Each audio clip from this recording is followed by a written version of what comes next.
My students, तो उम्मीद आप बिल्कुल सही होंगे और स्टडी कर रहे होंगे।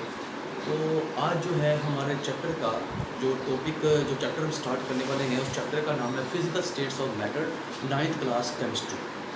तो ये जो लेक्चर है इसके अंदर आपको डिटेल बताई जाएगी कि मैटर्स क्या होते हैं और सॉलिड लिक्विड गैस में क्या फ़र्क होता है, प्लाज्मा क्या होता है, और साथ आपको बताया जाएगा इसके अंदर यानी गैसेस की प्रॉपर्टीज़ होती है, कुछ डिफ्यूजन होती है, इफ्यूजन होती है, कंप्रेसिबिलिटी होती है, डेंसिटी होती है, ठीक है, कोई यूनिट्स और पैरामीटर्स होते हैं। सेम ओके स्टूडेंट्स, तो चलिए स्टार्ट करते हैं। जो मेरे लेक्चर पे न्यू है तो मेरे स्टूडेंट्स तो प्लीज़ इसको शेयर करें, सब्सक्राइब करें और देखते रहें अब्दुल्ला खान केमिस्ट्री कंटिन्यू करते हैं। तो जो हम आज चैप्टर स्टार्ट करने वाले हैं वो है, क्या नाम students, very good, physical states of matter.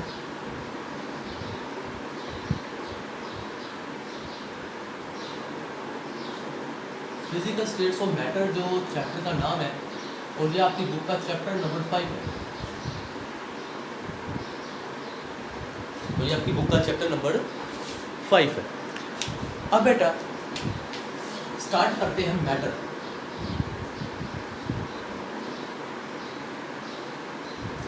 कि मैटर क्या होता है। मैटर मैंने आपको बताया था, एनीथिंग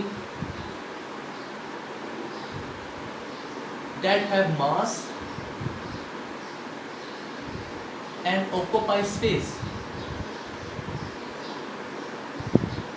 हर वो चीज़ जिसका मास हो और जब उसको आप किसी जगह पे रखें तो वो उस जगह का कुछ एरिया घेरे, तो इसको मैटर कहते हैं। क्या कहते हैं?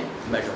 मिसाल के तौर पर आप इस वक्त जो लेक्चर है वो चेयर पर या सोफे पर या चारपाई पर बैठ कर सुन रहे हैं, तो आपकी बॉडी का एक मास है, और जब आप कुर्सी पर बैठे हैं तो आपने उस कुर्सी का एक एरिया, एक स्पेस को घेर दिया है। तो मतलब कि आप एक क्या है? मैटर। क्या है जी? मैटर है। अब आगे मैटर की टाइप्स होती हैं। अगर आगे मैटर की टाइप्स की बात करें तो मैटर की कितनी टाइप्स आती है? वेरी गुड, मैटर की आती हैं 5 टाइप्स। पहली गैस, ठीक है, दूसरा सॉलिड, तीसरा लिक्विड, चौथा प्लाज्मा, और 5वां बोस-आइंस्टाइन कंडेंसेट।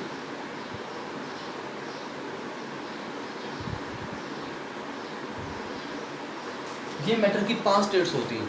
लेकिन आपके लेवल पर आपकी बुक के अंदर हमने सिर्फ मादा की सिर्फ ये 4 स्टेजेस जो है इनको स्टडी करनी है। गैस क्या होती है, सॉलिड क्या होता है, लिक्विड क्या होता है, समझ आ गए स्टूडेंट्स? अब आज हम लोग स्टडी करते हैं। तो सबसे पहले सॉलिड को देख लेते हैं। सॉलिड फर्स्ट हम देखते हैं सॉलिड को। अब सॉलिड होता क्या है? सॉलिड की डेफिनेशन जो होती है, any object having fixed composition, fixed क्या उसकी? Fixed volume and shape. उसका वॉल्यूम भी फिक्स्ड हो और उसकी शेप भी क्या हो? फिक्स्ड हो। मतलब कि ये आपके पास एक मार्कर है, ये मार्कर का एक वॉल्यूम है, एक हुजम है, समझ आ गई? ये मार्कर है, इस मार्कर का एक वॉल्यूम है, और साथ साथ इस मार्कर की एक शेप है, एक साख्त है। तो चाहे आप इस मार्कर को यहाँ रखें, चाहे आप इस मार्कर को दुनिया के किसी भी कोने में रख दें, तो ना इस मार्कर का वॉल्यूम चेंज होगा और ना ही इस मार्कर की शेप चेंज होगी। ठीक है जी? तो इसका मतलब ये इसकी शेप भी फिक्स्ड है वक्त के साथ साथ, और इसका वॉल्यूम भी क्या है? फिक्स्ड है। तो उसका मतलब ये क्या है? सॉलिड। क्या है जी? सॉलिड। सॉलिड्स के अंदर, इन सॉलिड्स जो एटम्स होते हैं आर क्लोजली स्पेस। एटम्स होते हैं वो इंतहाई करीब करीब होते हैं, मतलब कि ऐसे, ये देखो ये एटम्स ऐसे जुड़े हैं, ठीक है, ये एटम्स ऐसे जुड़े हैं। मतलब कि एटम्स के दरमियान का जो फासला होता है वो नेग्लिजिबल होता है, नेग्लिजिबल डिस्टेंस मतलब कि ना होने के बराबर होता है। तो मैंने आपको बताया था कि आपके पास एक रिलेशन होता है, वो रिलेशन क्या होता है, वो रिलेशन जो होता है कि आपके पास जो इंटरमॉलिक्यूलर फोर्स होती है, इंटरमॉलिक्यूलर फोर्स क्या, इंटर का मतलब दरमियान, बिटवीन, मॉलिक्यूल का मतलब मॉलिक्यूल, जो आपको मॉलिक्यूल नजर आ रहे हैं, और फोर्स का मतलब टूवर्ड्स।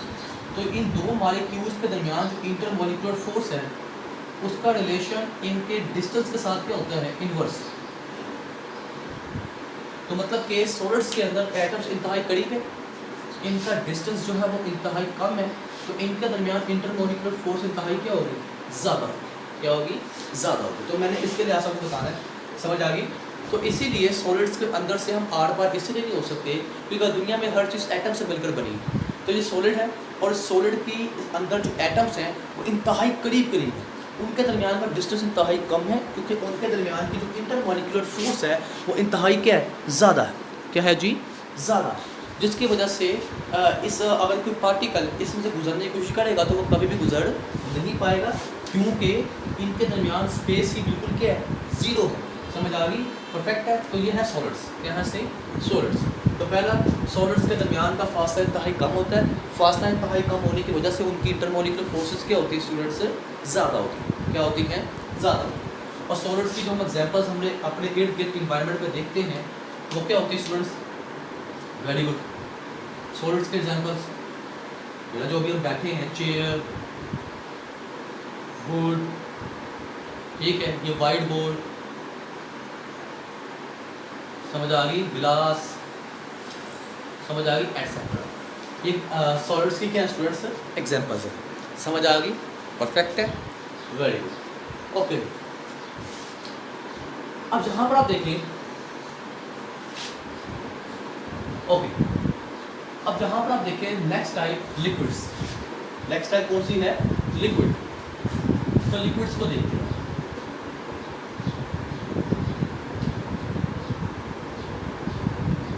अब लिक्विड्स को बेटा, लिक्विड्स को आप देखते हैं, लिक्विड्स आपने सिर्फ केमिस्ट्री को अज्यूम करना है। तो जब आप लिक्विड्स को देखते हैं तो लिक्विड्स जो पानी होता है, तो आप मिसाल के तौर पर आप दूध वाली की दुकान पर गए हैं, तो आपने कहा दूध वाली दुकान को कहा कि मुझे 1 लीटर दूध दे। क्या कहा आपने, मुझे 1 लीटर दूध। 1 लीटर को हम गड़वी कहते हैं, समझ आ गई। 1 लीटर के अंदर होते हैं, 1 लीटर 1 लीटर को कहते हैं 1 क्यूबिक डेसीमीटर, और 1 क्यूबिक डेसीमीटर को कहते हैं 1000 क्यूबिक सेंटीमीटर। तो मतलब कि 1 लीटर के अंदर 1 क्यूबिक डेसीमीटर होते हैं और 1 लीटर के अंदर 1000 क्यूबिक सेंटीमीटर होते हैं, समझ आ गई। तो और लीटर क्या होता है, ये तीनों जो आपके पास यूनिट्स आ रहे हैं किसके हैं, वॉल्यूम के, तीनों वॉल्यूम के यूनिट्स हैं। मतलब कि आपने कहा है कि मुझे 1 गड़वी या 1 लीटर 1 क्यूबिक डेसीमीटर या 1000 क्यूबिक सेंटीमीटर दूध दे दो। तो मतलब कि वो जो दूध है वो लिक्विड है, तो उस दूध का जो वॉल्यूम है वो आपको 1 लीटर ही देगा ना, वो कभी आपको 2 या 3 लीटर थोड़ी देगा, 1 लीटर ही देगा। तो मतलब कि वो दूध का जो वॉल्यूम है वो फिक्स्ड है, लेकिन इसका पता चला कि दूध का जो वॉल्यूम है जो लिक्विड है वो फिक्स्ड है, लेकिन अगर आप उस दूध को गिलास में रखते हैं, अगर आप उस दूध को, मेरे पास यहाँ में मुख्तलिफ मटीरियल है, जैसे कि ये एक किलो परात है, ये मेरे पास गिलास है, और ये मेरे पास एक मुख्तलिफ शेप का स्ट्रक्चर है, ये 1 2 एंड 3। तो अगर आप दूध इसमें डालते हैं तो वो दूध जो है वो ऐसी शेप अख्तियार कर लेगा, मतलब इस डब्बे की शेप अख्तियार कर लेगा। अगर आप दूध इसमें डालते हैं तो वो गिलास की शेप अख्तियार कर लेगा। अगर आप दूध इसमें डालते हैं तो वो इस गिलास की शेप अख्तियार कर लेगा। मतलब कि जो दूध है वो लिक्विड है, और लिक्विड का वॉल्यूम तो फिक्स होता है लेकिन उसकी शेप फिक्स नहीं होती। जिस पतीले में आप उसको डालेंगे वो उस पतीले की शेप अटेन कर लेगा। सो शेप जो होती है नॉट फिक्स, तो उसकी शेप क्या होती है स्टूडेंट्स, नॉट फिक्स्ड होती है। समझ आ गई बेटा, क्लियर है, वेल। तो लिक्विड्स की वॉल्यूम फिक्स होता है लेकिन शेप उसकी क्या होती है, अनफिक्स्ड होती है। अगला पॉइंट इसकी देखते हैं, एग्जाम्पल पॉइंट। अब बेटा होता क्या है सॉलिड लिक्विड्स के अंदर जो मॉलिक्यूल्स होते हैं, मतलब कि लिक्विड्स के अंदर मॉलिक्यूल्स होते हैं, ठीक है जी, ऐसे ही देखिए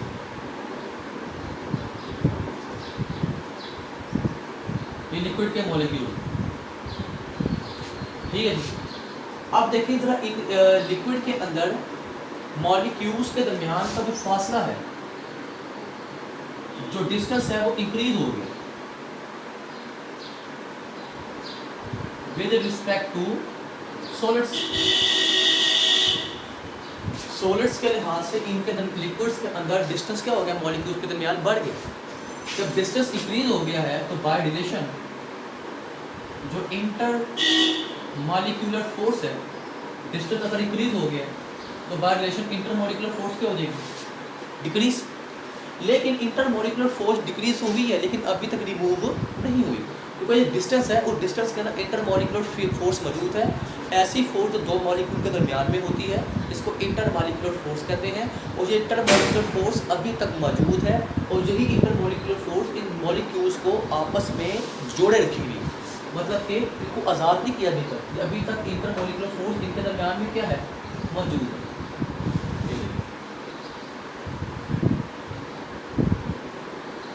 तो ये आपके पास है इंटर मॉलिक्यूलर फोर्स, आपको दिख रही है, समझ आ गई, परफेक्ट है।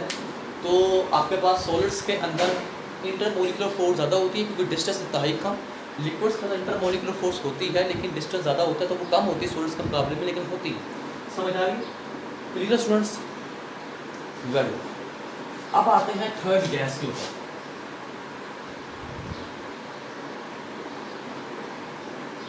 थर्ड होती गैस। अब जो गैस है, ये सिंपलेस्ट फॉर्म ऑफ मैटर,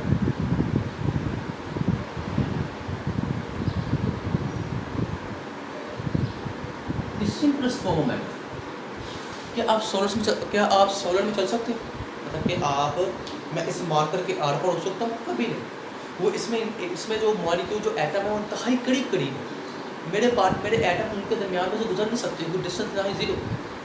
पानी के अंदर आप चल सकते हैं लेकिन मुश्किल होती है क्योंकि पानी के मॉलिक्यूल्स का डिस्टेंस थोड़ा ज़्यादा है लेकिन वो है करीब है, तो आपको थोड़ी सी मुश्किल होती है उनमें से गुजरने की।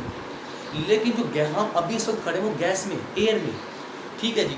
तो हम जब बाहर चलते हैं फिरते हैं तो हमें कोई मुश्किल महसूस नहीं होती, ठीक है, क्योंकि गैस के जो मॉलिक्यूल्स हैं वो इंतहाई दूर है, तो वो गैस के मॉलिक्यूल इंतहाई दूर है, तो वो हमारे रास्ते के मुखालिफ में हमारे ऊपर कोई भी रेजिस्टेंस या मुखालिफ फोर्स अटैक नहीं करे जिसकी वजह से हमें थकावट हो या महसूस हो, ठीक है। तो गैसेस के अंदर गैसेस को अगर हम देखें, जैसे कि आप सिलेंडर में जाते हैं तो गैसेस का जो वॉल्यूम होता है और वॉल्यूम और शेप, समझ आ गई। अब आपके ज़हन में ये पॉइंट आ रहा होगा कि जो वॉल्यूम है, जैसे कि हम सिलेंडर लेने जाते हैं, सिलेंडर में जब आप कहते हैं यार इसमें 2 किलो गैस भर दो, 3 किलो गैस भर दो, हम उससे ये नहीं कहते 2 लीटर गैस भर दो, 3 लीटर गैस भर दो, हम उसे वॉल्यूम में नहीं कहते, हम उसे मैस में कहते हैं। तो मतलब कि जो गैसेस होती हैं इनके मॉलिक्यूल्स इंतहाई दूर होते हैं, मतलब कि इनके जो मॉलिक्यूल्स हैं वो इंतहाई दूर, समझ आ गई। इनके दरमियान का डिस्टेंस क्या होता है, इनफाइनाइट, मतलब कि लामहदूद। इनके दरमियान का फासला लामहदूद हो चुका है, मतलब इनके दरमियान का फासला इंतहाई इंक्रीज हो चुका है, जिसकी वजह से इनके दरमियान की जो इंटर मॉलिक्यूलर फोर्स है वो लगभग क्या हो गई है, जीरो। तो अब इनके दरमियान, इन मॉलिक्यूल्स के दरमियान में, गैस के मॉलिक्यूल के दरमियान में कोई इंटर मॉलिक्यूलर फोर्स है ही नहीं जो इनको जोड़ के रखे, तो ये आज़ाद है, तो ये दूर रहना पसंद करते हैं। तो एक मॉलिक्यूल दूर है तो उसका मतलब है इनको जितनी सहूलत मिलेगी एक दूसरे से दूर जाने की, ये एक दूसरे से उतना ही क्या करेंगे, दूर जाएंगे। तो मतलब कि इनका वॉल्यूम क्या रहेगा, नॉट फिक्स्ड, और जब वॉल्यूम अनफिक्स्ड है, ठीक है जी। तो जब आप गैस को सिलेंडर में भरेंगे या गैस को गिलास में भरेंगे या गैस को कंटेनर में भरेंगे तो उस सिस्टम की शेप को मेंटेन कर लेगा, ठीक है। तो इसकी शेप भी क्या होती है, अनफिक्स्ड, समझ आ गई स्टूडेंट्स। तो तो ये थी स्टेट्स ऑफ मैटर। ये क्या थी आपके पास 3 स्टेट्स ऑफ मैटर जो हम लिक्विड, सॉलिड्स एंड गैसेस के बारे में देख रहे हैं। क्लियर होगा स्टूडेंट्स? परफेक्ट है, वेरी गुड। अब हम आगे चलते हैं प्लाज्मा की तरफ, तो देखते हैं अब आगे प्लाज्मा। ओके स्टूडेंट्स, प्लाज्मा देखते हैं। ओके, थोड़ी ज़रा मुझे दुनिया में बताना पड़ा। अब बेटा जो प्लाज्मा होता है, अब जो प्लाज्मा है, ठीक है जी,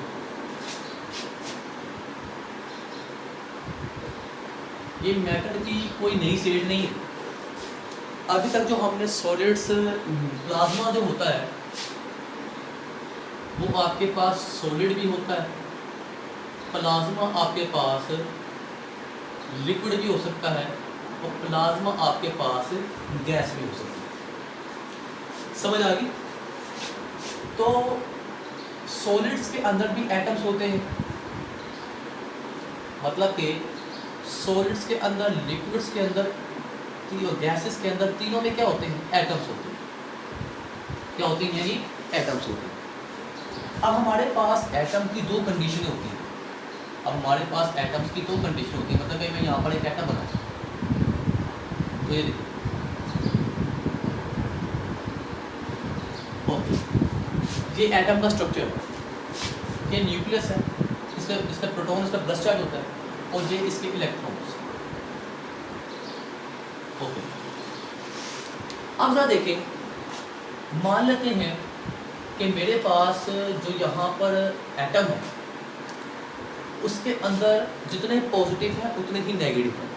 मतलब कि यहाँ पर आप देखें कि मैं अज्यूम कर लेता हूँ कि मेरे पास जो एटम है, मैं एक एटम की एग्जांपल देता हूँ ताकि आपको आसानी हो। मैंने यहाँ पर एग्जांपल ली आपके सामने, सोडियम एन, इसका एटॉमिक नंबर 11 होता है। तो यहाँ पर देखिए, फर्स्ट शेल, सेकंड शेल और ये थर्ड शेल। तो फर्स्ट शेल में आपको पता 2 इलेक्ट्रॉन आते हैं, सेकंड के अंदर 8 आते हैं, और थर्ड के अंदर 8 या 18 आते हैं, लेकिन 2 और 8 10 होते, कितने बचे? एक, तो वो थर्ड में आ गए। ओके, अब जरा देखो, इसका एटॉमिक नंबर 11 है, तो सोडियम का जो एटॉमिक नंबर है Z वो 11 है, और एटॉमिक नंबर बताता है नंबर ऑफ चार्जेस, मतलब कि पॉजिटिव चार्जेस और नेगेटिव चार्जेस के बारे में। पॉजिटिव चार्जेस को हम प्रोटॉन्स कहते हैं, नेगेटिव चार्जेस को इलेक्ट्रॉन कहते हैं। तो अभी इसके अंदर जितने 11 पॉजिटिव हैं और 11 ही क्या हैं? नेगेटिव। 11 पॉजिटिव हैं और 11 ही क्या हैं? नेगेटिव हैं। अगर इसका टोटल चार्ज निकालें, टोटल चार्ज, ठीक है जी, so number of plus charge, ठीक है जी, टोटल चार्ज निकालें प्लस। अब यहाँ पर माइनस आ जाएगा, क्योंकि हम प्रोटॉन की बात कर रहे थे ना, तो प्रोटॉन में प्लस होता है और इलेक्ट्रॉन में क्या होता है? नेगेटिव, तो यहाँ पर माइनस आ जाएगा। Number of negative charges minus plus minus, तो आपके पास आ जाएगा, यानी कि टोटल चार्ज, यहाँ पे देखो, number of positive, number of plus charge, plus minus minus, number of negative charges. तो टोटल चार्ज आपके पास, प्रोटॉन कितने हैं? 11 प्रोटॉन्स, और इलेक्ट्रॉन कितने हैं? 11 इलेक्ट्रॉन्स। तो आंसर क्या आ गया? 0। तो मतलब कि जब आपके पास एक एटम के अंदर जितने पॉजिटिव हों उतने ही क्या हों? नेगेटिव चार्जेस हों, तो आपके पास टोटल चार्ज क्या होता है? 0। मतलब कि इस पर कोई भी चार्ज नहीं है, मतलब चार्जेस जो हैं लेकिन कोई गालिब नहीं है, कोई ताकतवर नहीं है, इतना पॉजिटिव और इतना नेगेटिव है। तो इस कंडीशन को हम कहते हैं न्यूट्रल। और अभी तक हमने पिछले यही देखी थी, न्यूट्रल देखी थी। अब मान लेते हैं कि मैंने इस एटम के अंदर से इस इलेक्ट्रॉन को रिमूव कर दिया, इस इलेक्ट्रॉन को यहाँ से धक्का देके बाहर निकाल दिया, ऐसा की। तो जब मैं इस इलेक्ट्रॉन को यहाँ धक्का दूंगा, ये फर्स्ट शेल, ये सेकंड, क्योंकि थर्ड में से एक ही इलेक्ट्रॉन तो थर्ड तो खत्म हो गया। तो यहाँ पर आपके पास 2 इलेक्ट्रॉन और यहाँ पर आपके पास कितने बचे 8। अब जब आप गौर करें तो यहाँ पर सोडियम ने एक इलेक्ट्रॉन जो है वो लूज किया, इलेक्ट्रॉन लूज किया है, प्रोटॉन लूज नहीं किया, क्योंकि एटम का एटॉमिक नंबर सिर्फ एटम के एटॉमिक नंबर पर डिपेंड करता है और एटॉमिक नंबर डिपेंड करता है नंबर ऑफ प्रोटॉन्स पे, इलेक्ट्रॉन्स पे डिपेंड नहीं करता। तो प्रोटॉन सेम है, प्रोटॉन 11 ही है, 11 प्रोटॉन्स है, लेकिन इसने एक इलेक्ट्रॉन खारिज कर दी है। इलेक्ट्रॉन कितने बचे 10 इलेक्ट्रॉन। तो देखिए ज़्यादा कौन है प्लस, कितना ज़्यादा है 1 गुना, तो इस पर आ गया प्लस। तो ये है, ये बन गया आयन। तो ये क्या बन गया स्टूडेंट्स, ये बन गया आयन। और आयन की टाइप है, इसको हम कहते हैं प्लस चार्ज वाली कैटायन। तो मैटर की, मादा की जब तमाम एटम्स में से इलेक्ट्रॉन निकल जाए तो वो मादा की आयोनिक स्टेट बन जाती है, चाहे वो सॉलिड हो चाहे वो लिक्विड हो, जो गैस हो। तो मादा की आयोनिक स्टेज को, मादा की आयोनिक हालत को हम कहते हैं प्लाज्मा। तो मादा की जो आयोनिक स्टेज है इसको प्लाज्मा कहते हैं। क्या कहते हैं स्टूडेंट्स को? प्लाज्मा कहते हैं। समझ आ गया स्टूडेंट यहाँ तक आपको? Very good. अब बेटा ये तो आपको समझ में आई कंडीशन जो आपको एप्लीकेबल हो गई है, वेरिफिकेशन हो गई। अब इस सोडियम के ऊपर +1 चार्ज आ गया, अब इस सोडियम के अंदर +1 चार्ज आ गया। तो ये मादा की आयोनिक स्टेज हो, मादा की आयोनिक स्टेज हो। अब मैं यहाँ पर एक एग्जांपल लेता हूँ नाइट्रोजन की, उससे आपको बहुत ज़्यादा क्लियर होने की कोशिश होगी। तो नेक्स्ट एग्जांपल मैं ले लेता हूँ नाइट्रोजन।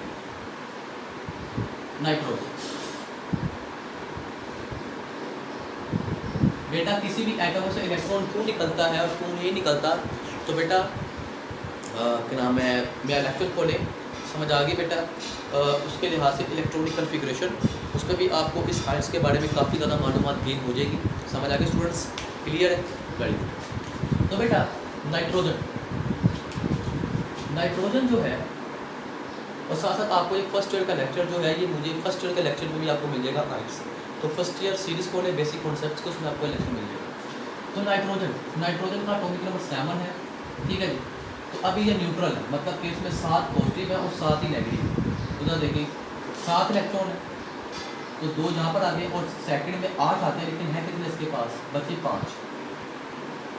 तो सेकंड में 8 आते हैं लेकिन है कितने, 5। तो स्टेबल होने के लिए कितने चाहिए, 3 इलेक्ट्रॉन।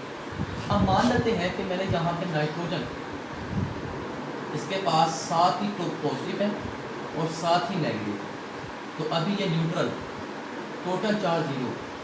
तो मैंने यहाँ से इसमें से एक इलेक्ट्रॉन धक्का देके बाहर निकाल दिया, 1 इलेक्ट्रॉन रिमूव। जब मैं इसमें से एक इलेक्ट्रॉन रिमूव कर दूंगा तो यहाँ पर आप देखिए,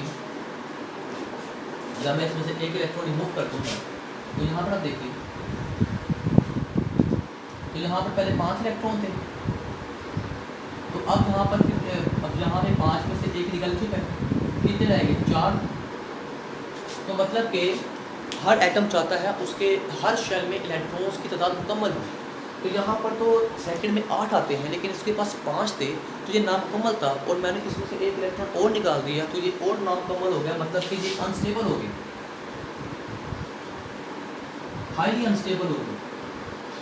वो गुस्से में आ गई, यार मेरे पास तो पहले ही 5 इलेक्ट्रॉन है और मुझे 3 और चाहिए स्टेबल होने के लिए, और तो चुना मार के एक और निकाल ली, तो वो गुस्से में आ गई।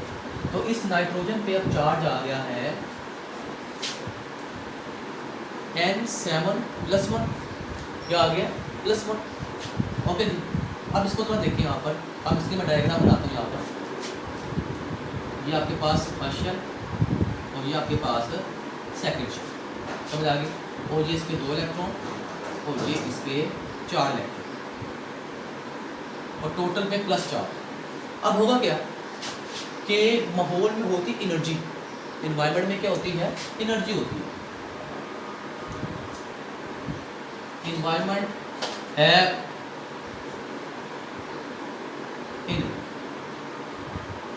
समझा गई। तो माहौल में क्या होती है स्टूडेंट्स, एनर्जी होती है। तो होगा क्या कि इसके प्लस चार्ज को ख़त्म तो नहीं किया जा सकता क्योंकि इलेक्ट्रॉन निकल चुके हैं, तो प्लस चार्ज पैदा हो गए, लेकिन इसके प्लस चार्ज को कम तो किया जा सकता है, इसके प्लस चार्ज को कम तो किया जा सकता है। तो होता क्या है कि ये जो नीचे वाले इलेक्ट्रॉन्स हैं, ये जो नीचे वाले इलेक्ट्रॉन्स हैं, ये एनर्जी गेन करेंगे, गेन एनर्जी गेन करके ये कहाँ जाएंगे, फर्स्ट शेल से सेकंड शेल में, जहाँ पे इलेक्ट्रॉन कम हुई है, जहाँ पे प्लस चार्ज आएगा, जहाँ पे प्लस चार्ज आया था ये ऊपर गए, तो इन्होंने एनर्जी एब्जॉर्ब की, ठीक है, और कहाँ से कहाँ गए, लो शेल से हाई शेल में, मतलब कि लो एनर्जी से हाई एनर्जी में, क्योंकि शेल इतना बड़ा होगा उसकी एनर्जी भी क्या होगी, ज़्यादा होगी, तो सेकंड शेल की एनर्जी फर्स्ट से ज़्यादा है, तो इलेक्ट्रॉन को अगर सेकंड में जाना है तो इसके पास एनर्जी ज़्यादा होनी चाहिए, तो ये एनर्जी एब्जॉर्ब करेगा, तो ये यहाँ से कहाँ चला गया ऊपर, तो ये आपके पास हो गया ऐसे, और फिर ये अब जहाँ पे एक इलेक्ट्रॉन रह गया और जहाँ पे आ गया प्लस चार्ज, समझ आ गई, और ऊपर का जो प्लस चार्ज था वो रिमूव हो गया, ठीक है, 5 हो गए। अब नीचे प्लस आ गए, तो इस प्लस को कम करने के लिए, ख़त्म करने के लिए इसको दोबारा कहाँ पे आना पड़ेगा, नीचे, तो जब ये नीचे आएगा तो ऊपर वाले शेल की एनर्जी हाई थी, नीचे वाले शेल की एनर्जी क्या लो है, तो इसको हमेशा उतनी ही एनर्जी चाहिए जितनी एनर्जी शेल की, तो जो जब ये नीचे आ रहा होगा, जितनी इसने एनर्जी एब्जॉर्ब की थी, जितनी इसने एनर्जी एब्जॉर्ब की थी वो लाइट की फॉर्म में कर देगा, एमिट कर देगा, रोशनी की फॉर्म में एमिट कर देगा, तो मतलब कि जब ये नीचे आए, ऊपर दोबारा कितने रह गए 4, और ये प्लस चार्ज आ गया, और नीचे आ गए, और नीचे के 2 क्या हो गए, पूरे हो गए, समझ आ गई, क्लियर हो गया। तो जब ये ऊपर से नीचे आया तो इसने जो एनर्जी रिलीज की किस फॉर्म में, लाइट की फॉर्म में, तो ये कहाँ से कहाँ आया, हाई एनर्जी से लो एनर्जी में, समझ आ गई बेटा। तो क्लैरिटी पॉइंट ये है, तो क्लैरिफिकेशन ये हुई कि जब इलेक्ट्रॉन ऊपर से नीचे से ऊपर जाता है, समझ आ गई, एनर्जी एब्जॉर्ब कर रहा है और लो एनर्जी से हाई एनर्जी में जा रहा है, तो इस अमल को हम कहते हैं एक्साइटेशन, और जो ऊपर से नीचे आता है, जो उसने एनर्जी एब्जॉर्ब की उसको लाइट की फॉर्म में खारिज करता है, इसको हम कहते हैं डी एक्साइटेशन, समझ आ गई। तो मतलब कि जब भी हम इसको देखेंगे, नाइट्रोजन को देखेंगे, तो नाइट्रोजन हमें चमकता हुआ दिखाई देगा, जैसे आप फटाफट देखें लाइट की तरफ, ऊपर तक का बल्ब लगा हुआ है, तो ये देखें जब आप लाइट को बटन ऑफ करते हैं, जब आप बटन ऑफ करते हैं तो आपके पास बल्ब चमकना बंद हो जाएगा, लेकिन जैसे ही बटन ऑन करते हैं तो बल्ब चमकना क्या हो जाएगा स्टार्ट, क्योंकि पीछे से करंट आ रहा है, करंट एक इलेक्ट्रिकल एनर्जी है, तो वो जब इलेक्ट्रिकल एनर्जी नाइट्रोजन के एटम्स को मिलती है, ठीक है, तो उनमें से इलेक्ट्रॉन खारिज हो जाते हैं, और जब नाइट्रोजन के एटम में से इलेक्ट्रॉन्स खारिज होंगे, नतीजे में नाइट्रोजन का प्लस चार्ज आएगा, तो उसके प्लस चार्ज को कम करने के लिए इलेक्ट्रॉन नीचे से ऊपर और ऊपर से नीचे आएंगे, एक्साइट और डी एक्साइट करेंगे, और नतीजे में आपके पास लाइट जो एनर्जी जो है वो लाइट की फॉर्म में एमिट होगी, और वो जो लाइट की फॉर्म, और जो लाइट होती है नाइट्रोजन की, जो वाइट लाइट होती है वो होती है वाइट लाइट, जो आपको नज़र आ रही है, समझ आ गई। तो ये प्लाज्मा है, तो नाइट्रोजन गैस है, तो ये गैस की आयोनिक स्टेज है, और गैस की आयोनिक स्टेज से आपको लाइट मिल रही है, तो इस पूरी कंडीशन को हम प्लाज्मा कहते हैं, क्या कहते हैं, प्लाज्मा कहते हैं। Source clear, very good. Ionise कर दें तो वहाँ से एक्साइट और डी एक्साइटेशन होगी, तो उसको प्लाज्मा कहेंगे। लिक्विड के सारे मॉलिक्यूल्स को आयोनाइज कर दें तो वो लिक्विड प्लाज्मा होगा, सॉलिड्स के सारे एटम्स को आयोनाइज कर दें तो वो सॉलिड प्लाज्मा होगा।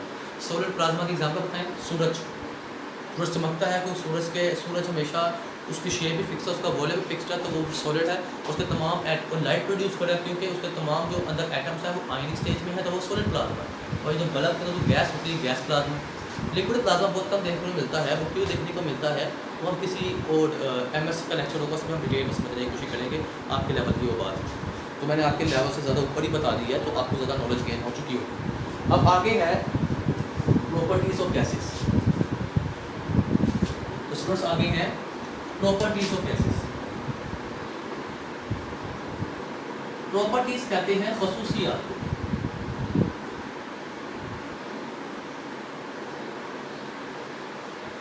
प्रॉपर्टीज़ कहते हैं खसूसियात। कि खसूसियात कैसे होती हैं, ये कैसे पैरामीटर्स होते हैं, ये क्या होता है, वो क्या होता है, इनको हम खसूसियात कहते हैं, गैसेस की खसूसियात। तो पहली जो खसूसियात है वो आपके पास है स्टूडेंट्स, उसको हम कहते हैं डिफ्यूजन। तो पहली खसूसियात जो हम स्टडी करने वाले हैं उसको हम कहते हैं डिफ्यूजन।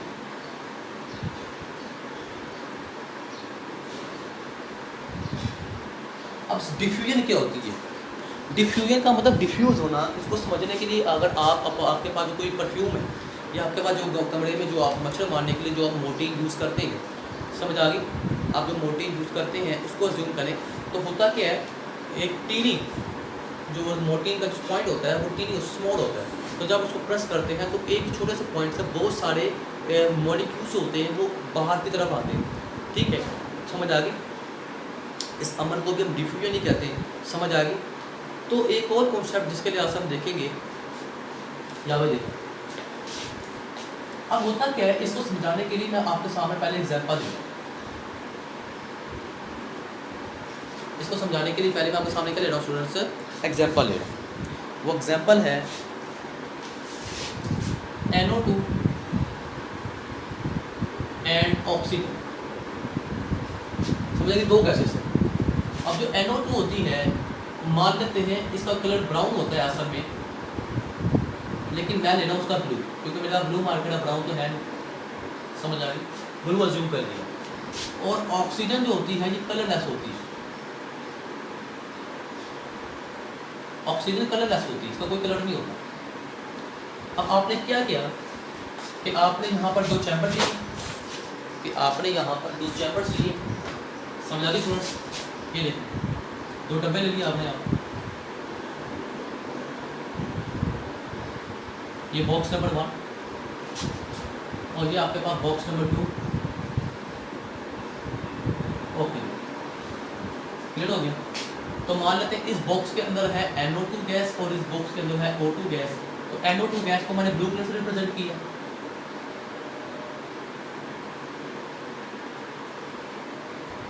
ये आपके पास आ गई NO2 गैस, और O2 को मैं यहाँ पर ब्लैक से रिप्रेजेंट कर देता हूँ।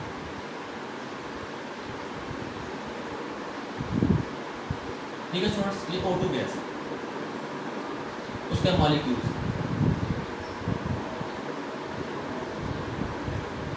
ओके, ये O2 gas.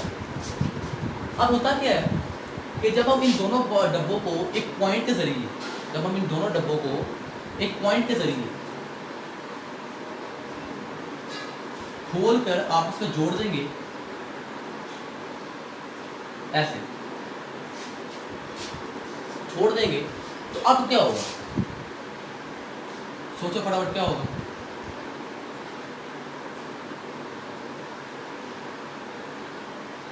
Very good, very good. तो अब ये होगा कि आपके पास जो NO2 है, क्योंकि हर चीज़ हमेशा हाई लेवल से क्या मूव करती है, लो लेवल की तरफ क्या मूव करती है, हाई लेवल से लो लेवल की तरफ मूव करती है। तो आपके पास देखें कि यहाँ पर आपके पास NO2 की कंसंट्रेशन हाई है और O2 की कंसंट्रेशन लो है। यहाँ पे O2 की कंसंट्रेशन हाई है और NO2 की कंसंट्रेशन क्या है, लो है। तो NO2 हाई से का मूव करेगी लो, और O2 हाई से का मूव करेगी लो की तरफ। समझ आ गई। तो O2 मूव करेगी इधर, समझ आ गई, हाई से लो, और NO2 मूव करेगी इधर, हाई से लो। समझ आ गई। तो अब ये मॉलिक्यूल्स जो है आपस में मिक्स होना स्टार्ट हो जाएंगे। गैसेस के जो मॉलिक्यूल्स हैं वो आपस में मिक्स होना स्टार्ट हो जाएंगे। तो यहाँ पर आप देखें, ये आपके पास इस पॉइंट के अंदर ये NO2 के मॉलिक्यूल और ये O2, ये आपके पास इधर O2 के मॉलिक्यूल और ये आपके पास NO2।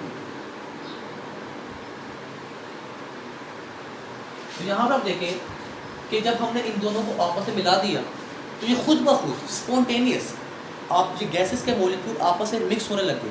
और कैसे मिक्स हुए, बाय द रैंडम मोशन, क्योंकि गैसेस के मॉलिक्यूल की कोई डायरेक्शन नहीं होती, और जब इनकी कोई डायरेक्शन नहीं है तो ये जहाँ मर्जी जा सकती है। तो ऐसी मोशंस में कोई डायरेक्शन ना हो, इसको रैंडम मोशन कहते हैं, जिगजैग मोशन।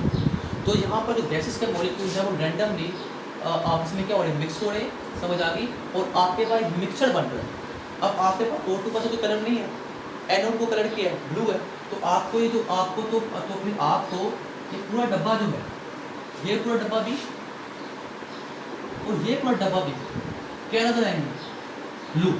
तो O2 का तो कलर नहीं, तो मतलब कि आपको पूरा डब्बे जो है, दोनों डब्बे ब्लू नजर आएंगे। मतलब कि जो मिक्सचर बना है, मिक्सचर का मतलब ये है कि जहाँ पर O2 और NO2 ने आपस में रिएक्ट नहीं किया। जब दो कंपाउंड साथ रह रहे हैं और वो आपस में रिएक्ट ना करें, इस हालत को मिक्सचर कहते हैं। तो यहाँ पे जो उन्होंने मिक्सचर बनाया है वो कौन सा मिक्सचर है? होमोजीनियस या हेट्रोजीनियस? वेरी गुड, होमोजीनियस, क्योंकि आपको दोनों डब्बे क्या दिख रहे हैं? ब्लू दिख रहे हैं। तो O2 का कलर तो है नहीं, NO2 का कलर है, तो आपको पूरे डब्बे मिक्स होने के बाद ब्लू दिख रहे हैं। तो यहाँ पर अगर मैं डेफिनेशन बनाऊँ तो ये बनेगी, तो मॉलिक्यूल खुद ब खुद मिक्स हुए, spontaneous, the spontaneous mixing of gas molecules.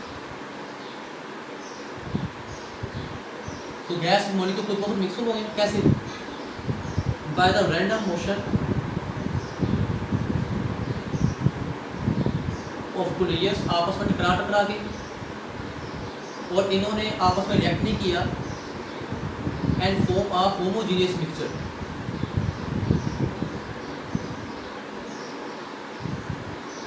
ठीक है, क्योंकि आपको हर जगह एक ही कलर दिख रहा है, ब्लू कलर दिख रहा है। तो ये आपके पास होगी डिफ्यूजन। क्या होगा स्टूडेंट्स? ये आपके पास है डिफ्यूजन। तो स्टूडेंट कोई मसला आपको? परफेक्ट है, ओके। डिफ्यूजन के ऊपर एक लॉ भी बना हुआ है, वो लॉ मैं आपको बता दूँ। एक कॉन्सेप्ट है, उसमें आपको समझ आएगी। मैं यहाँ पर एक क्वेश्चन ले रहा हूँ,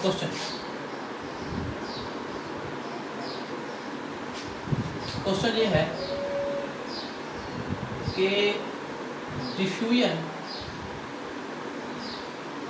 of H2 gas is 4 times the O2 gas. Diffusion का मतलब मिक्स होना। तो हाइड्रोजन गैस ऑक्सीजन गैस के मुकाबले में 4 गुना ज़्यादा मिक्स होती है, 4 गुना ज़्यादा मिक्स होती है। मतलब कि डिफ्यूजन मिक्स कब होगा? कोई भी चीज़ स्पीड मिक्स कब होगी? जब उसकी जो स्पीड है वो हाई होगी। स्पीड क्या होगी? हाई। हम जानते हैं स्पीड तब हाई होती है जब किसी भी चीज़ का मैस क्या हो? लो हो। जैसे गाड़ी और ट्रक की रेस लगे तो गाड़ी जीतेगी। गाड़ी का मास कम है तो उसकी स्पीड ज़्यादा है, ट्रक का मास ज़्यादा तो उसकी स्पीड कम है।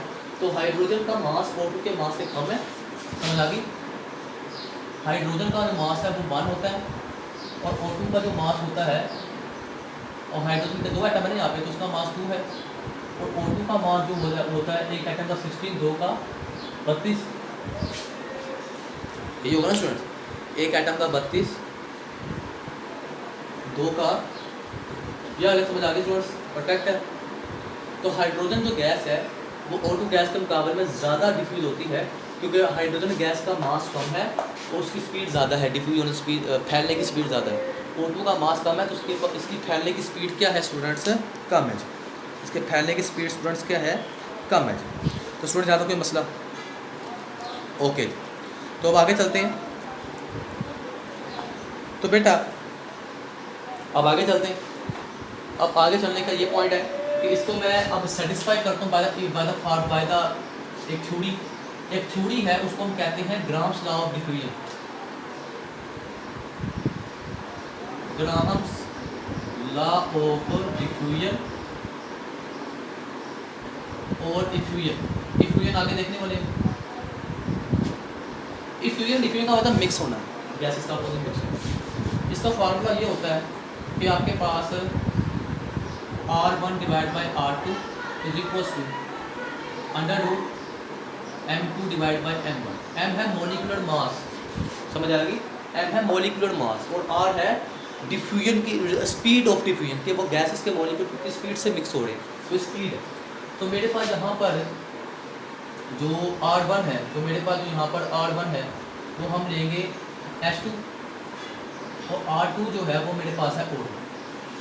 R1 को मैंने डिनोमिनेटर में रखा है इसलिए क्योंकि हम जिस चीज़ को स्टडी कर रहे होते हैं वो डिनोमिनेटर में आती है, और जिससे कंपेयर कर रहे होते हैं वो डिनोमिनेटर में आ रही है। तो हम H2 गैस की स्पीड को O2 गैस से कंपेयर कर रहे हैं, तो ये डिनोमिनेटर में आएगी, O2 कंपेयर कर रहे हैं और जिसको कंपेयर कर रहे हैं वो डिनोमिनेटर में आएगी। समझ आ गई?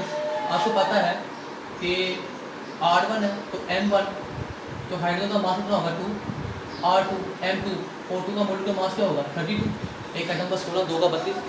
अब जब आपको करें तो R1 आपके पास आ गया RH2 divide by R2 RO2, तो आपके पास M2 मास कितना है 32 और H2 का मास कितना है 2, तो आपके पास आ गया RH2 RO2। ठीक है जी, इसको ऐसे कर लेते 32 √2, तो आपके पास आ जाएगा RH2 RO2, और तो ये क्या आ जाएगा आपके पास बताएं। इसको एक और करने का तरीका कैसे कर लेते हैं, चलिए इसको वैसे जूम कर लेते हैं। ये देखो ये 32 डिवाइड बाई 2 रखें, हाँ जी 2 1 2 2 6 12 आ गए, नीचे 1 आ गया, तो मतलब कि आपके पास ये 1 ये 2 1 2 और 2 16 और 32, तो ऊपर आपके पास आ गया 16 और नीचे आपके पास क्या 1 आ गया, तो 2 खत्म हो चुका है। तो जब आप इसका लेंगे अंडर रूट लेंगे तो 4 4 16 RH2 RO2, तो ये आपके पास आ जाएगा अंडर रूट 4 का स्क्वायर और 1 का अंडर रूट 1 ही होता है, तो स्क्वायर ऊपर से कट जाएगा RH2 RO2 is equal to 4 divide by 1, तो O2 वहाँ ले लो और 1 यहाँ ले लो, तो आपके पास आ गया RH2 is equal to 4 RO2, मतलब कि R के स्पीड ऑफ डिफ्यूजन, तो हाइड्रोजन की स्पीड ऑफ डिफ्यूजन O2 की स्पीड ऑफ डिफ्यूजन 4 गुना क्या है ज़्यादा है। तो ये आपके पास सेटिस्फाई हो गए, तो स्टूडेंट्स क्लियर। तो ये था डिफ्यूजन का कॉन्सेप्ट। ओके, अब अगला जो है वो है इफ्यूजन। अगला जो है वो क्या स्टूडेंट्स इफ्यूजन। तो इफ्यूजन को आप देखें जरा, इफ्यूजन क्या होती है, इसको आप मिटाना। ओके, अब इफ्यूजन जो है, कभी आप बाइक चला रहे हो तो बाइक का टायर मिस हो, बाइक का टायर पंक्चर हो जाता है। पहले मैं इफ्यूजन को समझाने के लिए पंक्चर की एग्जांपल लेता हूँ। डिफ्यूजन का केस तो ये है ना, डिफ्यूजन का केस क्या है, बाहर आपने परफ्यूम ली और ये एयर मौजूद है ना, तो जब आप परफ्यूम को स्ट्रकते हैं तो उस टीनी पॉइंट से बहुत सारे मॉलिक्यूल निकलते हैं। ठीक है, एक दूसरे आप बहुत सारे मॉलिक्यूल निकलते हैं और वो हमारी एयर के फजा के साथ मिक्स होते हैं। और कैसे पता लगता है कि अगर आपने कोई परफ्यूम यहाँ छिड़का है तो उसकी खुशबू आपको वहाँ तक पहुँचेगी, क्योंकि वो परफ्यूम के मॉलिक्यूल्स एयर के मॉलिक्यूल के साथ मिक्स हो रहे हैं बाय द रैंडम मोशन, और वो मिक्स हो के आगे तक पहुँचे, आगे ड्राइव होंगे। लेकिन पंक्चर में ये भी गैस के मॉलिक्यूल का निकलना ही है, मिक्स होना ही है, फैलना ही है। लेकिन होता क्या है कि आपके पास एक टायर है, ये गुब्बारा है, समझा ली स्टूडेंट्स, और इस गुब्बारे के अंदर आपके पास गैसेस के मॉलिक्यूल। अब आपने इस गुब्बारे में सुराख कर दिया, ये होल कर दिया। अब इस होल में एक वक्त में सिर्फ एक ही मॉलिक्यूल निकल सकता है, तो आपको लगेगा कि यहाँ से मॉलिक्यूल तरतीब में निकल रहे हैं, एक एक करके तमाम मॉलिक्यूल निकल रहे हैं। तो इसका मतलब है कि यहाँ से मॉलिक्यूल एक्सकेप हो रहे हैं, भाग रहे हैं। कहाँ से भाग रहे हैं? एक तहाई छोटे से होल से, और कैसे करके एक एक करके 1 by 1, क्या 1 by 1 द एस्केपिंग, भागना किसका, गैस मॉलिक्यूल्स। कहाँ से? थ्रू हार्ट टीनी होल, छोटे से सुराख में से 1 by 1। तो इसको हम कहते हैं इफ्यूजन। ये कहते हैं स्टूडेंट्स इफ्यूजन। तो इफ्यूजन का कॉन्सेप्ट सिर्फ यही होता है कि इसमें छोटा सा होल होता है और इसमें से मॉलिक्यूल एक एक करके बाहर निकलते हैं। तो इस कॉन्सेप्ट को हम कहते हैं इफ्यूजन। क्या कहते हैं स्टूडेंट्स? इफ्यूजन कहते हैं। तो समझ डिपेंड होगी। ओके, अब जो हम कॉन्सेप्ट देखने वाले हैं वो कॉन्सेप्ट है प्रेशर का। तो let's start pressure.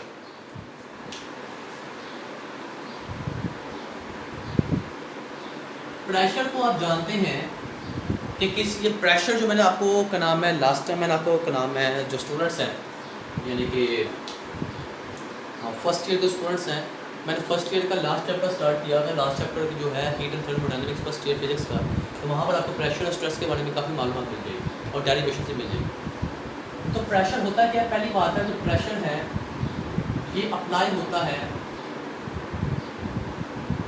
On gas molecules, और प्रेशर जो है ये एक स्केलर क्वांटिटी है। स्केलर क्वांटिटी वो होती है जिसमें आपके पास सिर्फ और सिर्फ मैग्नीट्यूड हो, ओनली मैग्नीट्यूड। आपके पास सिर्फ मैग्नीट्यूड मिकदार हो, ये 2 है 3 है 4 है, लेकिन आपके पास डायरेक्शन ना हो, तो इस कंडीशन को हम स्केलर कहते हैं। तो इस कंडीशन को स्टूडेंट्स हम स्केलर कहते हैं। ओके, जब आपको क्लियर हो गया, सॉरी मेरी गलती थी। तो इस कंडीशन को स्टूडेंट्स हम कहते हैं स्केलर। अब जब मॉलिक्यूल्स मिसाल के तौर पर मेरे पास एक सरफेस है, मतलब कि मिसाल के तौर पर मेरे पास एक सरफेस है, ये देखिए आप, ऐसे एक डब्बा है और इस डब्बे के अंदर मैंने गैस भरी हुई, समझ आ गई, और ये गैस है। अब ये गैस का मॉलिक्यूल लगातार मूव कर रहा है। अब देखिए इधर आ रहा था, तो इस गैस के मॉलिक्यूल ने इसको टक्कर मारी, तो ये कहाँ मूव कर गया, ऊपर। तो मतलब कि यहाँ पे गैसेस के मॉलिक्यूल्स के पास स्पीड है, मैग्नीट्यूड है, लेकिन डायरेक्शन नहीं है, इसने जाना किधर। टकराने के अमरने की डायरेक्शन चेंज होती रहती है, तो ये स्केलर क्वांटिटी। तो ये मॉलिक्यूल आया और इस मॉलिक्यूल ने यहाँ लगाया, फोर्स लगाया, और इसने एक फोर्स एक एरिया पर लगाई, तो फोर्स पर यूनिट एरिया जो लगा है वो स्केलर है। तो आपके पास को कहेंगे प्रेशर, क्या कहेंगे स्टूडेंट्स को, कहेंगे प्रेशर कहेंगे।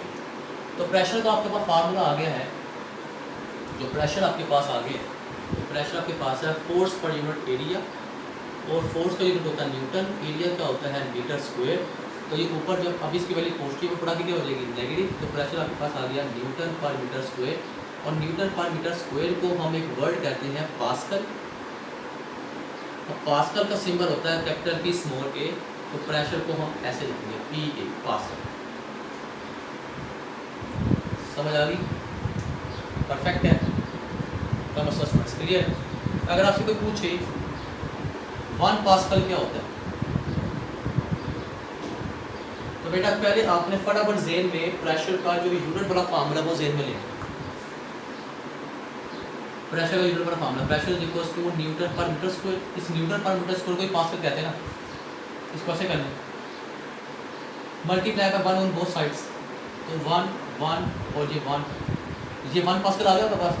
तो 1 पास्कल कब आएगा, जब आपके पास एक एरिया, जब आपके पास एरिया कितना हो, 1 मीटर स्क्वायर हो, और उस पर कितनी फोर्स लगे, उस पर फोर्स लगे 1 न्यूटन। कि आपके पास एक एरिया है, उस एरिया का जो एरिया है 1 स्क्वायर मीटर है, और उस पर जो फोर्स लगी है वो 1 न्यूटन है। तो आपके पास जो प्रेशर होगा वो 1 पास्कल होगा। क्या होगा, 1 पास्कल होगा।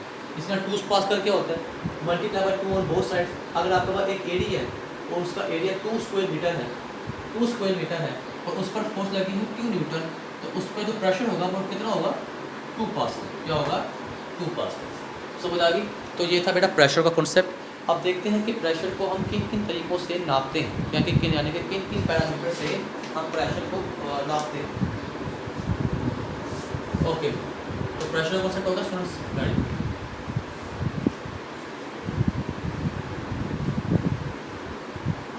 जैसे कि आपने देखा होगा कि हमारे पास 2 तरह के इंस्ट्रूमेंट्स होते हैं। इंस्ट्रूमेंट्स वो आने जिनके ज़रिए से हम एटमॉस्फेरिक यानी कि एयर का प्रेशर नापते, मेजर करते हैं। पहला जो इंस्ट्रूमेंट है उसको हम कहते हैं बैरोमीटर।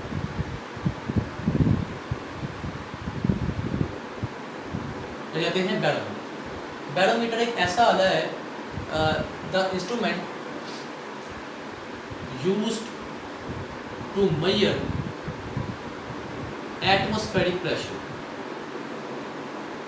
कि एटमॉस्फेयर में अभी इस आबो हवा में कितना प्रेशर है एयर का, तो इस प्रेशर को मालूम करने के लिए हम बैरोमीटर यूज़ करते हैं।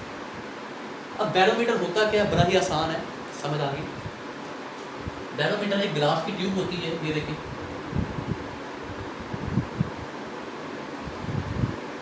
ये ग्लास की ट्यूब है, समझ आ गई,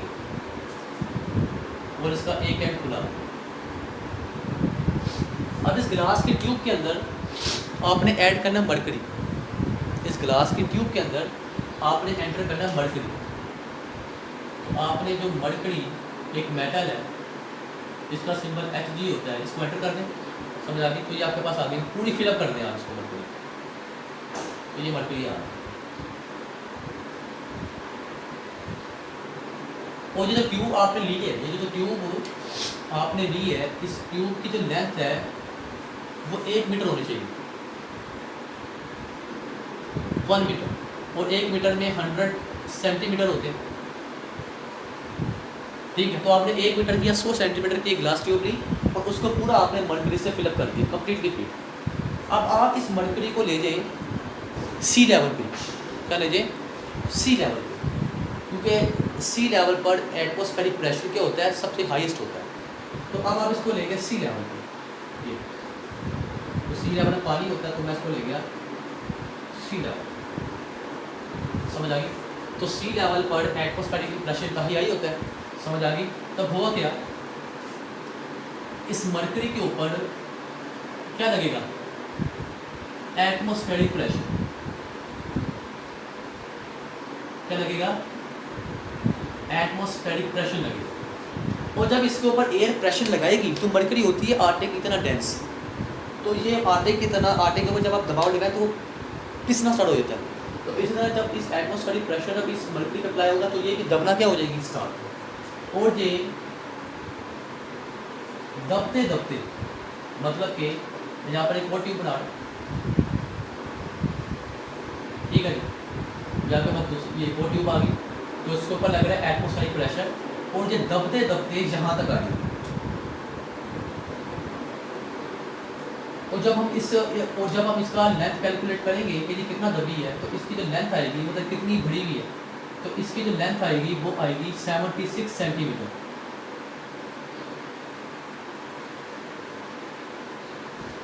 समझ आ गई, मतलब और 0.6 मीटर, 0.76 मीटर। तो क्यों आई ये नीचे, क्यों दबी, मतलब कि 1 मीटर से 100 सेंटीमीटर से ये कहाँ पे आ गई, दब दब के 76 सेंटीमीटर या 0.76 मीटर पे क्यों आ गई, क्योंकि इसके ऊपर क्या लग रहा है, ऊपर से एटमॉस्फेरिक प्रेशर लग रहा है,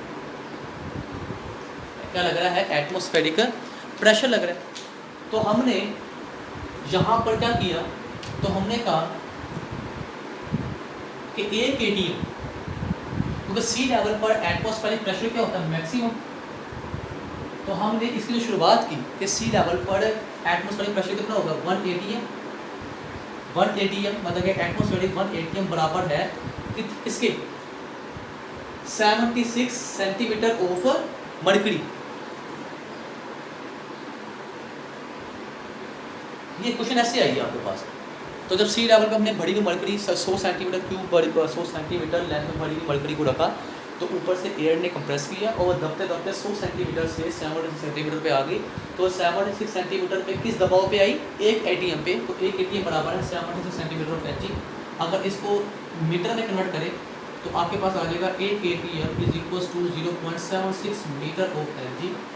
अगर इसी को हम मिलीमीटर में कन्वर्ट करें तो 1 एटीएम बराबर आ जाएगा 760 मिलीमीटर ऑफ एच। समझ आ गई। और इसमें कितना प्रेशर होता है, इसमें होता है 101,325 पास्कल प्रेशर होता है इसमें। 7 से जो इधर ऊपर से नीचे आइए ना, तो उस पर कितना प्रेशर लग रहा है, 101,325 पास्कल, जो हमारी बॉडी का भी लग रहा है। समझ आ गई। तो इसका 1 एटीएम बराबर हो गया 101,325 पास्कल, और 1 एटीएम हम प्रेशर को टोल में लिखते हैं 760 टो। स्टूडेंट्स, तो हमने समझ लिया कि बैरोमीटर क्या होता है, और बैरोमीटर का कॉन्सेप्ट आपको पता हो चुका होगा। तो अगर इसको हम लिखें तो pressure of atmosphere,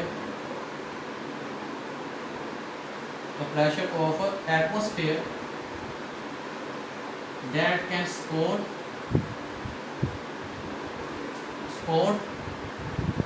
mercury column 76 centimeter of Hg at sea level, ठीक है जी। तो इसको हम कहते हैं called standard atmospheric pressure, ATM pressure. समझ आ गई। तो जो हमने एक्सपेरिमेंट किया, the pressure of atmosphere can support जो इसको सपोर्ट कर दे 70 सेंटीमीटर पर आके ब्लॉक कर दे, वहाँ पर सी लेवल पे इसको हम स्टैंडर्ड एटमॉस्फेरिक प्रेशर कहते हैं, इसको एटीएम कहते हैं। और एटीएम किस टोन के बराबर होता है, पास्कल कितने बराबर होता है, एचजी के 3 यूनिट्स के बराबर होता है। तो आपको ये कंडीशन समझ में आ चुकी होगी। और एक और इंस्ट्रूमेंट होता है मैनोमीटर, ठीक है जी, मैनोमीटर भी होता है, वो भी क्या नाम है इस्तेमाल होता है मैनोमीटर, वो भी एयर प्रेशर कैलकुलेट करने के लिए इस्तेमाल होता है। लेकिन ये एटमॉस्फेरिक का नहीं, जो हम एक्सपेरिमेंट्स करते हैं ट्यूब्स के अंदर या बीकर्स के अंदर, उस बीकर के अंदर एयर का कितना प्रेशर है, तो उस प्रेशर को कैलकुलेट करने के लिए हम मैनोमीटर यूज़ करते हैं। तो अगर देखें नेक्स्ट है कंप्रेसिबिलिटी, तो नेक्स्ट है इसकी कंप्रेसिबिलिटी। पहले डेंसिटी देख लेते हैं। ओके,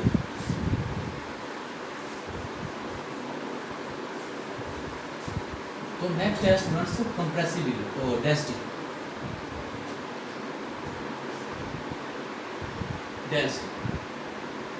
तो जो डेंसिटी होती है ये बराबर होती है mass divide by volume. Density mass और वॉल्यूम की रेशियो होती है। अब आप जानते हो गैस के जो मॉलिक्यूल्स होते हैं वो दूर दूर होते हैं। गैस के मॉलिक्यूल्स क्या होते हैं स्टूडेंट्स, दूर दूर होते हैं, जिसके नतीजे में गैस का जो मास होगा वो इंतहाई कम होगा। तो जब मॉलिक्यूल करीब करीब हों तो गैस मास कंबाइन हो जाता है, लेकिन जब मॉलिक्यूल दूर दूर हों तो टोटल गैस का मास क्या होगा, कम हो जाएगा। तो मॉलिक्यूल दूर दूर होते हैं, इसलिए गैस का जो मास होता है वो लो होता है। लेकिन गैस के मॉलिक्यूल जो होते हैं वो दूर दूर तक फैलते हैं, मतलब कि ये वो जितना इनको जगह मिलेगी उतना ही ये जगह घेर लेंगे, मतलब कि उतना ही ये वॉल्यूम घेर लेंगे। तो इनका जो वॉल्यूम है वो हाई होता है। तो गैसेस के मास को हम ग्राफ पे लेते हैं और वॉल्यूम को लेते हैं डेसीमीटर क्यूब में, लीटर में, समझ आ गई, बड़े यूनिट्स में लेते हैं। तो गैसेस ज़्यादा वॉल्यूम घेरते हैं और इनका मॉलिक्यूल दूर दूर होने की वजह से इनका मास कम होता है। तो हमारे पास डेंसिटी, गैसेस की डेंसिटी हम मेजर करते हैं मास ग्राम यूनिट क्यूबिक डेसीमीटर, यहाँ पे वैल्यू पॉजिटिव पर आके नेगेटिव। तो डेंसिटी ऑफ गैसेस बराबर आ जाएगी, डेंसिटी का सिंबल ये होता है ऐसे, ग्राम पर क्यूबिक डेसीमीटर। जैसे कि आपके पास O2 गैस है, O2 गैस 20 डिग्री टेम्परेचर पर 1 atm प्रेशर पर आपके पास जो इसकी डेंसिटी होती है वो 1.4 ग्राम पर क्यूबिक डेसीमीटर होती है। मतलब कि 1 लीटर के अंदर 1 क्यूबिक डेसीमीटर 1 लीटर होता है, 1 लीटर के अंदर 1.4 ग्राम होगी, इतनी कंडीशन में। और जब हम टेम्परेचर लेके जाते हैं 0 डिग्री पे, तो आपके पास इसकी डेंसिटी बढ़ जाएगी, तो मॉलिक्यूल उस करीब करीब आ जाएगी, मास बढ़ जाएगा, तो हो जाएगी 1.5 ग्राम पर क्यूबिक डेसीमीटर। तो 1 लीटर में 1.5 ग्राम हो जाएगी। समझ आ गई, क्लियर है, परफेक्ट है। तो ये है डेंसिटी।